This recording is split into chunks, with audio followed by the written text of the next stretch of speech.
Bonsoir, mes amis, c'est moi, French Canadian Detour today. Hein? Bien sûr. So, behind every guitar there's a story. So today we will look at the Godin Montreal Premiere limited edition with the Bigsby and Seymour Duncan P-Rail pickups in what they call desert green. Something fell. Now, I've been to a few deserts. I lived in Los Angeles. I've been to the desert outside of there, north of there. And I've been to New Mexico. It's kind of a desert there. And, I don't know if that's desert green. It could be a forest green, but that doesn't matter. It's just the name. Anyway, the story behind this guitar is Dita turned, well, 66 recently, but last year it was 65. So I'm the official old man. So I'd wanted a archtop hollow body, kind of like the Gibson ES335, I think they call it, or the Gretsch. But you know, me, I don't care about the name. I want the best guitar I can find for the money, yeah. So I looked at the Gretsch, did not impress. I looked at the Gibson, did not impress. Actually could not find one of these in any store anywhere. Now, I'm not the kind of guy to order something sight unseen. I have only done it once before, and I ordered a sight unseen Yamaha classical guitar from their custom shop 22 years ago. And the only reason I ordered it was that people who ordered for me said I had right of refusal. If I didn't like something, I didn't have to get it. Okay, I still had to give a deposit, but they said they will refund me. So it came, and it exceeded my expectations. So my one experience was good. Now, why would I order a guitar sight unseen? Well, I usually don't care about the name, but it's a Godin, and through the years, I think I have 28 guitars, and 3 Yamahas, 3 Alhambras,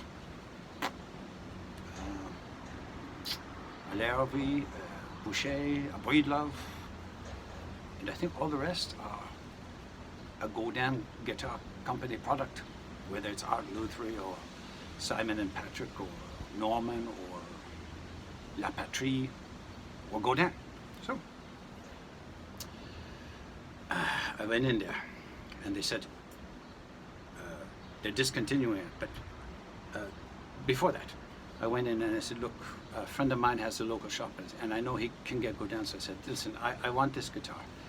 I've been looking for one for over 10 years.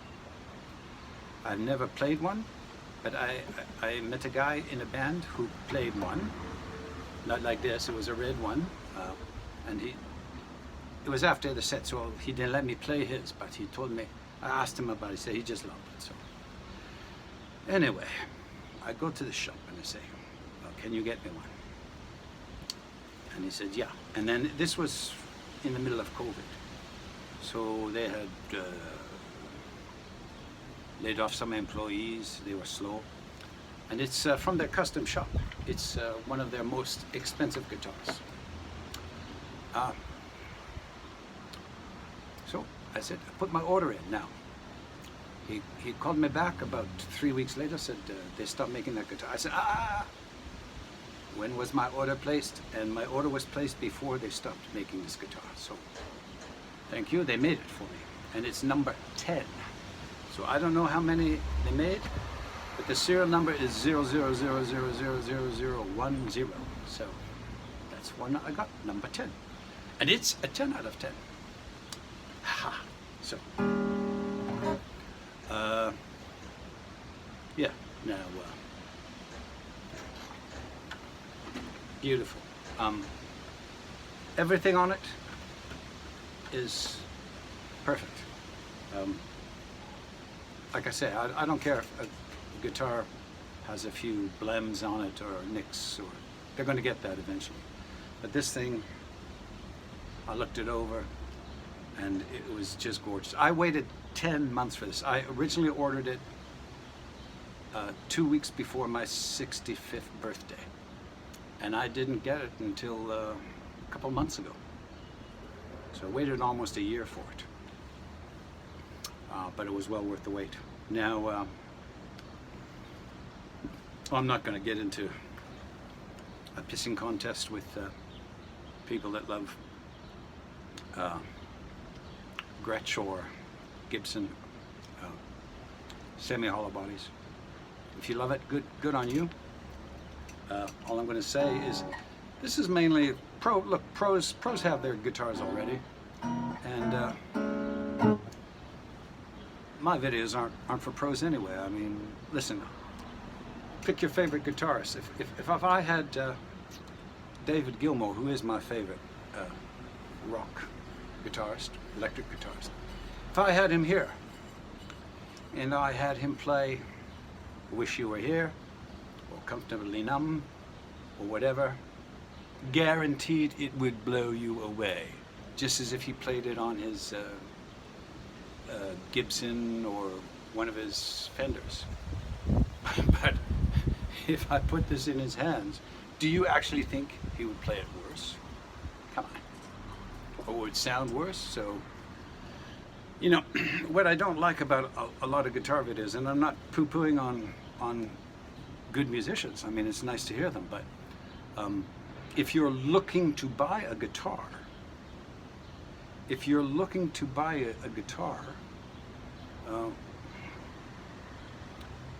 why do you care how it sounds in a good musician's hands? It's going to sound good.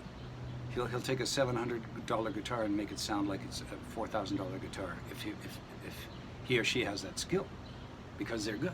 That's okay. You don't learn anything from it.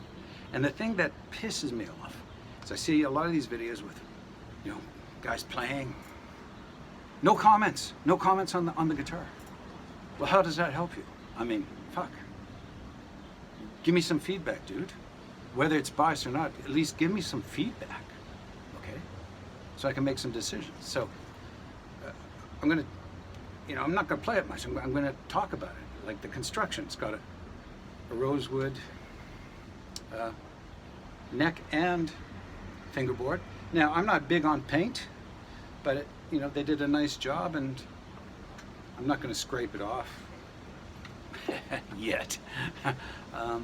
But it's got a laminated Canadian wild cherry, a three-ply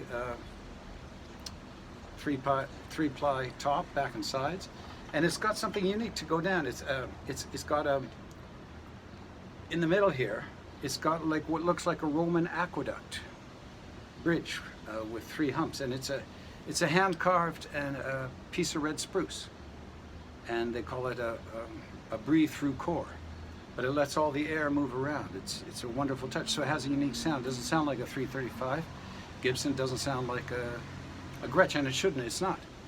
But the Seymour Duncan pickups, it's got 2 toggle switches. The coils are split, so it's got an amazing array of sounds and tones. We've got a you know, Bigsby trem arm, and I have an older brother who's a good player. He's got a real nice Eddie Cochran Gretsch, and it's okay. I wouldn't swap him. I had another friend who has a 335. I played his guitar. It's okay. I wouldn't swap him. So I'm just saying, if you're in the market for a guitar like this, and you can get your hands on one, check it out, because it's well worth it.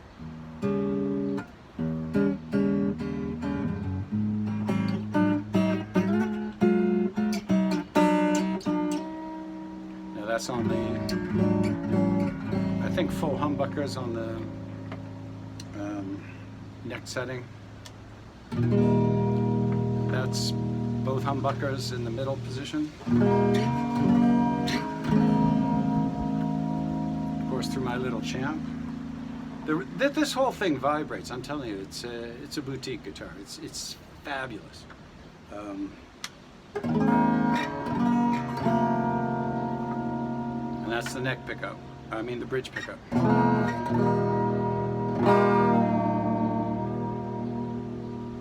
Yeah, so that's the long and short of it. I'll post some videos playing with it. I mean, I have some crappy videos. I mean, look, this is all off the cuff stuff. None of this is rehearsed. I just put my iPhone on and what I feel like talking about, I talk about. So, yeah, super stoked. I'm just going to tell you, I wanted one of these for like a dozen years. I bit the bullet. I ordered it for my birthday. I waited 10 months. I was getting antsy, and it exceeded my expectations. So thank you very much, Robert Godin, and all the fine people at the Godin Custom Shop who made this beauty for me. It's a stellar guitar, and it's going to make me practice more.